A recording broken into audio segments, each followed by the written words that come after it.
बोलिए। ठीक है, चला रेडी।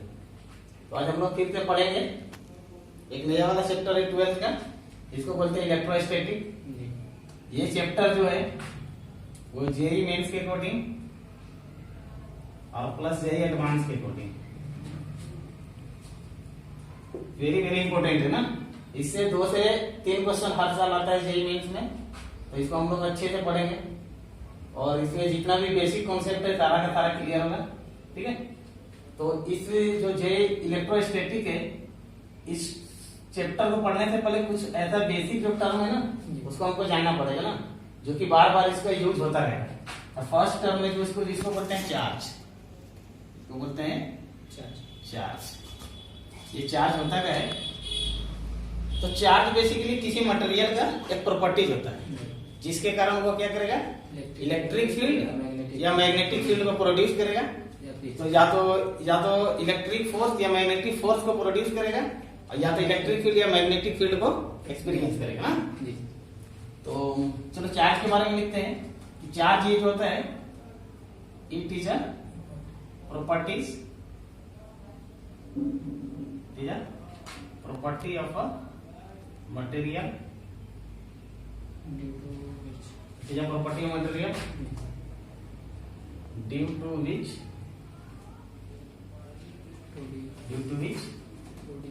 it produces and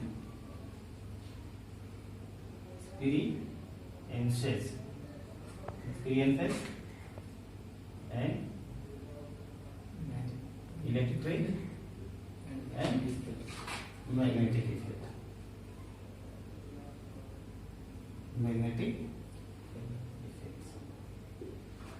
तो जो चार्ज है वो किसी भी मटेरियल का एक प्रॉपर्टीज है जो क्या करता है, वो प्रोड्यूस करता है इलेक्ट्रिक फील्ड और मैग्नेटिक फील्ड प्रोड्यूस करता है, और इलेक्ट्रिक फोर्स और मैग्नेटिक फोर्स को क्या करेगा, एक्सपीरियंस करेगा ना।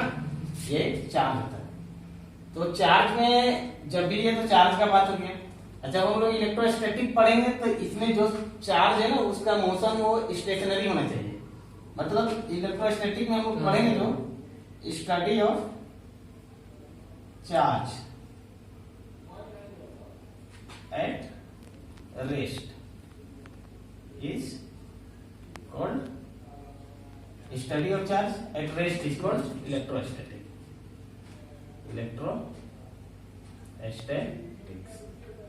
मतलब इलेक्ट्रोस्टैटिक चैप्टर 12 में, इस चैप्टर में जो भी बातें होंगी चार्ज का, वो चार्ज कैसा होना चाहिए, स्टेशनरी होना चाहिए, रुका हुआ होना चाहिए ना। तो इलेक्ट्रोस्टैटिक चार्ज के बारे में हम लोग पढ़ते हैं, और या इसके बाद हम लोग पढ़ेंगे कि चार्ज का बेसिक प्रॉपर्टीज होता क्या है। तो प्रॉपर्टीज पढ़ेंगे, उसके बाद चार्ज का जितना भी प्रॉपर्टीज है, चार्ज से रिलेटेड जितना भी कॉन्सेप्ट है सारा सब कुछ सीखेंगे ना। तो आगे लिखते हैं properties of charge,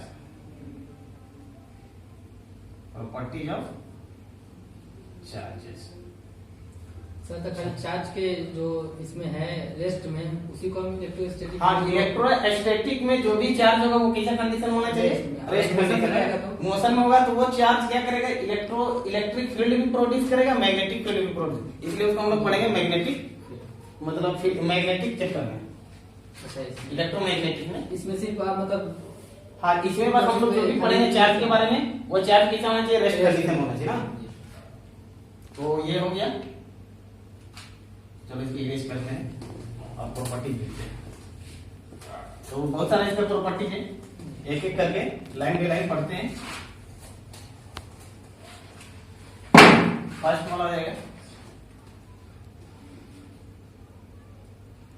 access and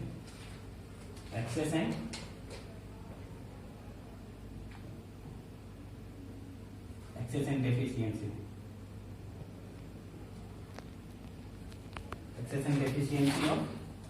access and deficiency of electron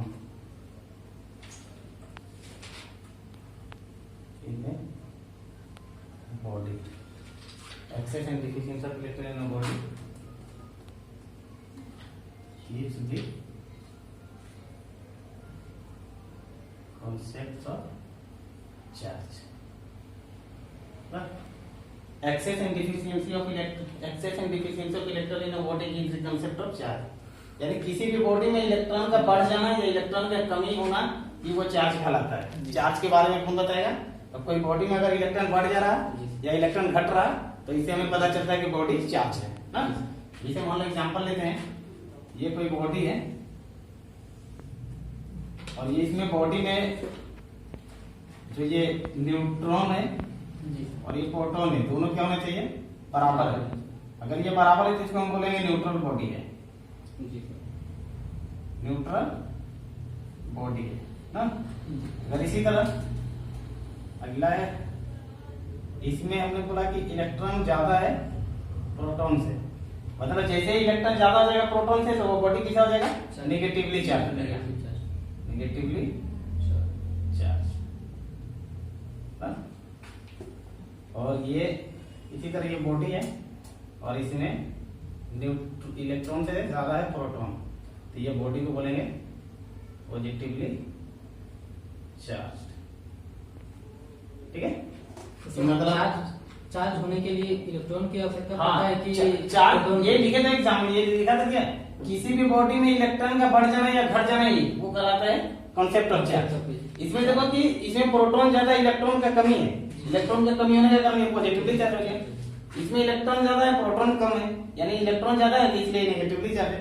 इसमें इलेक्ट्रॉन और प्रोटॉन दोनों बॉडी है तो उसको बोलेंगे न्यूट्रल चार्ज ना, पहला प्रॉपर्टी। अच्छा, एक कॉन्सेप्ट ये यहाँ से आता है कि अगर किसी भी बॉडी से इलेक्ट्रॉन के निकल रहा है या आ रहा है जी सर, तो जब बॉडी से किसी भी बॉडी से इलेक्ट्रॉन को निकल रहा है, ये मान लेते जैसे कि इसमें इलेक्ट्रॉन कम है प्रोटॉन ज्यादा है, इसका मतलब इस बॉडी से इलेक्ट्रॉन क्या हुआ है? निकला हुआ है, निकल के कहीं दूसरे बॉडी पर चला गया ना। तो इसका मतलब ये हुआ कि इस बॉडी से जो इलेक्ट्रॉन निकल रहा है तो इस बॉडी का जो मास होगा ना वो भी कम हो जाएगा। जी क्या होगा? कम मास विल बी डिक्रीजेस, मास का होगा डिक्रीज हो जाएगा। क्यों होगा? क्योंकि इलेक्ट्रॉन के जो भी इलेक्ट्रॉन होता है उसके अपना कुछ ना कुछ मास होता है, तो जैसे बॉडी से निकल रहा है इलेक्ट्रॉन तो कुछ मास को लेकर ही बाहर निकला। उसी तरह जब ये बॉडी चार्ज, ये इसमें इलेक्ट्रॉन की संख्या ज्यादा है, इसका मतलब बाहर से कोई इलेक्ट्रॉन आया है तो वो अपने साथ साथ कुछ मास लेके आया होगा, इसलिए बॉडी का क्या पॉजिटिव नेगेटिवली चार्ज, और इस बॉडी का मास क्या हो जाएगा? इंक्रीज होगा ना जी सर, तो मास उसमें अधिक होगा। Mass of this body will increases, body का मास क्या होगा? Will increase. ठीक है, और इसका जो रिमेन रहेगा ना, इसमें तो चलिए इसमें तो नो तो बॉडी इलेक्ट्रॉन निकल रहा है कुछ नहीं होगा। हाँ, तो इसमें एक कॉन्सेप्ट आ गया कि अगर कोई भी बॉडी से जो भी इलेक्ट्रॉन निकल रहा है या तो आ रहा है तो इलेक्ट्रॉन का बढ़ जाना या घट जाना ही वो कॉन्सेप्ट ऑफ चार्ज कहलाता है। चार्ज का कॉन्सेप्ट तभी आएगा जब किसी भी बॉडी से इलेक्ट्रॉन बाहर जाएगा या तो उस बॉडी पर आएगा। दूसरा चीज ये पता चला कि अगर किसी भी बॉडी से इलेक्ट्रॉन निकल रहा है तो वो बॉडी पॉजिटिवली चार्ज हो जाएगा, और जैसे ही पॉजिटिव चार्ज तो उस बॉडी का मास भी डिक्रीज हो जाएगा। उसी तरह अगर कोई भी बॉडी से बाहर से किसी भी बॉडी पर इलेक्ट्रॉन आ रहा है तो वो बॉडी का हो जाएगा नेगेटिवली चार्ज हो जाएगा, और इस बॉडी के साथ साथ उसका मास भी इंक्रीज हो जाएगा। तो इसी पॉइंट को हम लोग लिख लेते हैं थोड़ा सा नीचे की तरफ, तो मिटाते हैं और यहाँ लिखते हैं नोट नंबर 1 में। ठीक है, तो नोट नंबर 1 में लिख लेते हैं, ये में लिखते हैं if a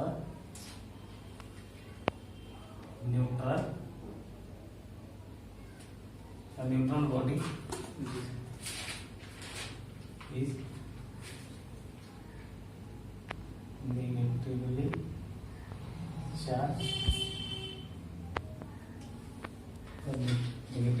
charged, it means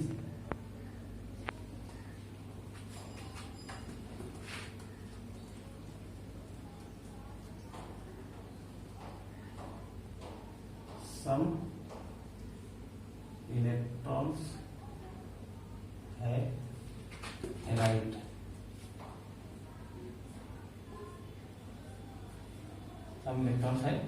right on the body from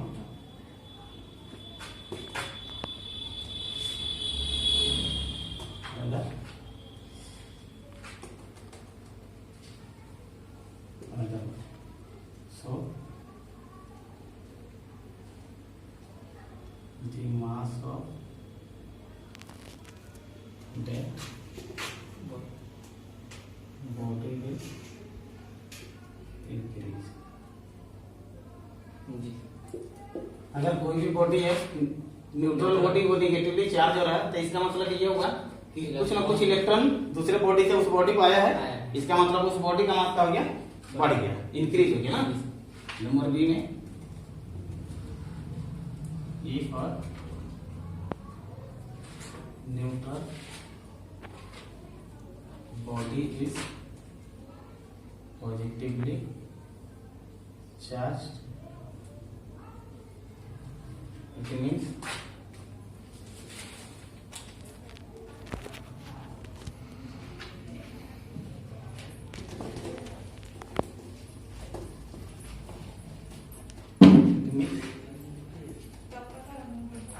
some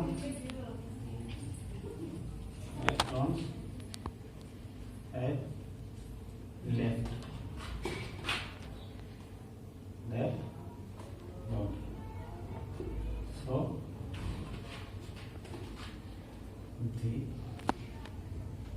the mass of that body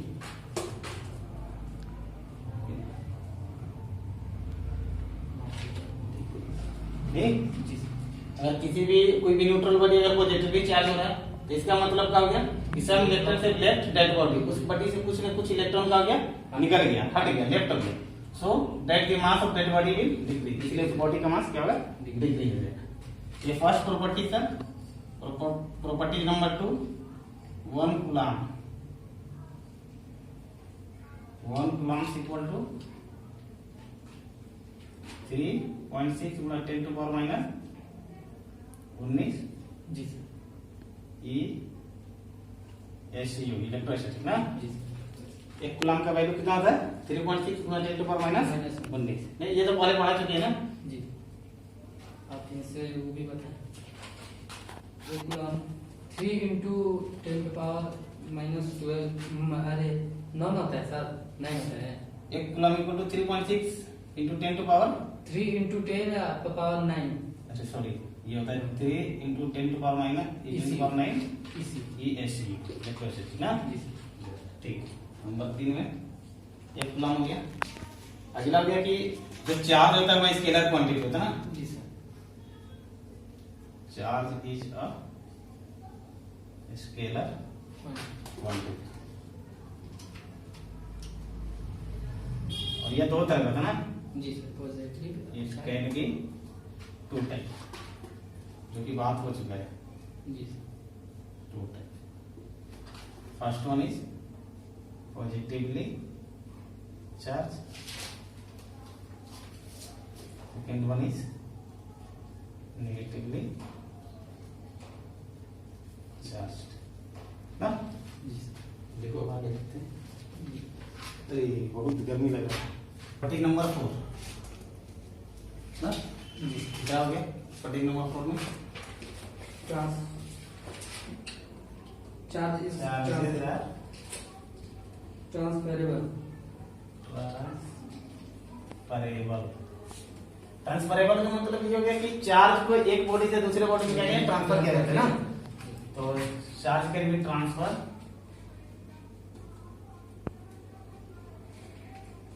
charges can be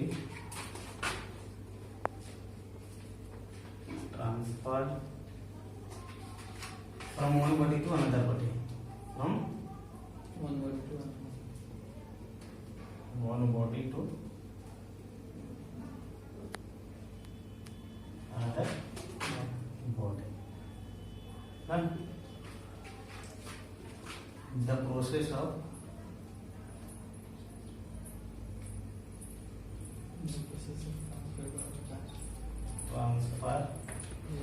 transfer of charges from the process of transfer from one body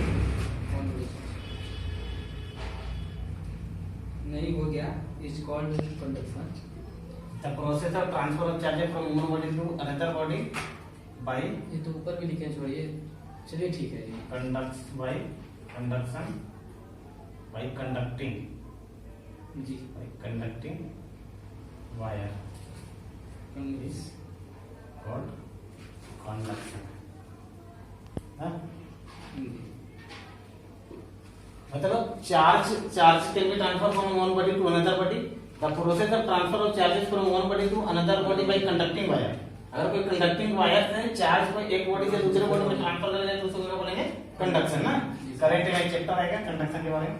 ये कोई बॉडी है और ये कोई दूसरा body, इस तार से जोड़ दिए, ये हो गया कनेक्टिंग वायर।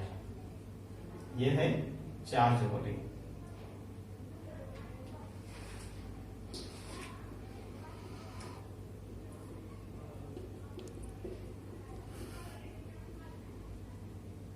ये न्यूट्रल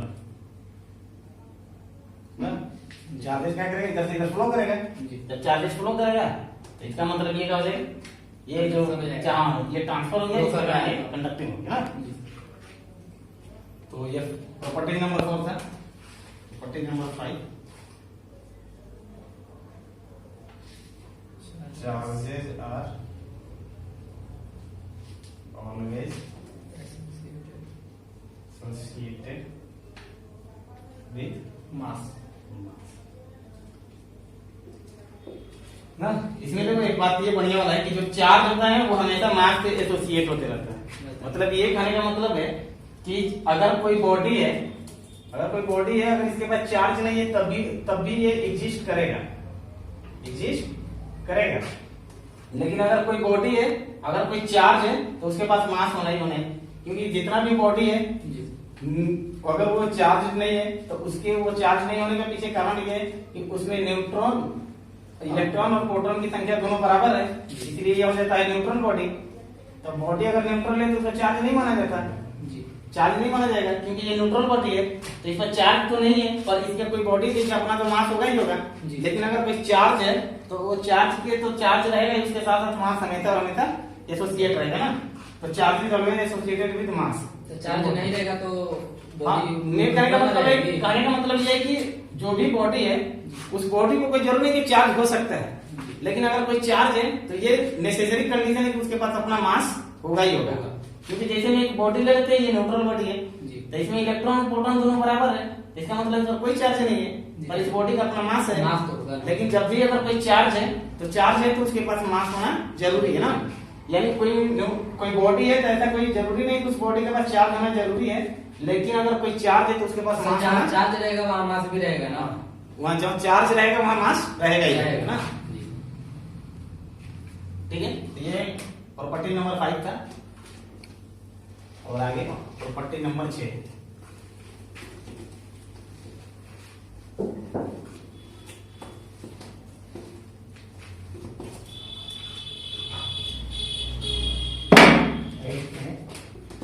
प्रॉपर्टी नंबर 6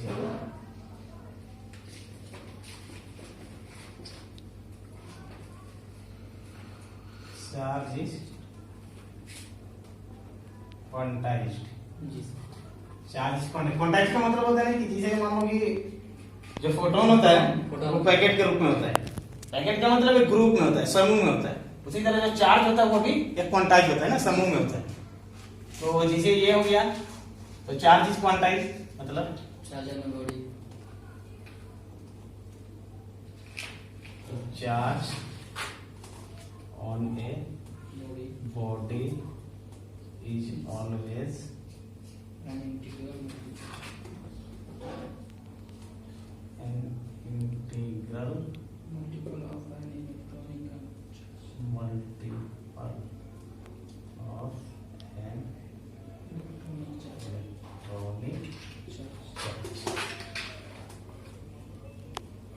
जो चार्ज होता है वो हमेशा इंटीग्रल मल्टीपल इलेक्ट्रॉनिक चार्ज का होता है।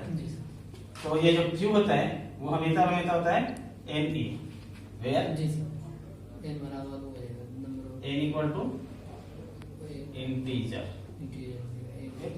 और E इक्वल टू हो जाएगा इलेक्ट्रॉनिक चार्ज। जी sir. Electronic charge n sir क्या वही होता है? इंटीग्रल है वो प्लस भी या माइनस भी हो सकता है इंटीजर में दोनों आ गया ना, दोनों। और तो इलेक्ट्रॉनिक माइनस रहेगा तो सर ये होता है 1.6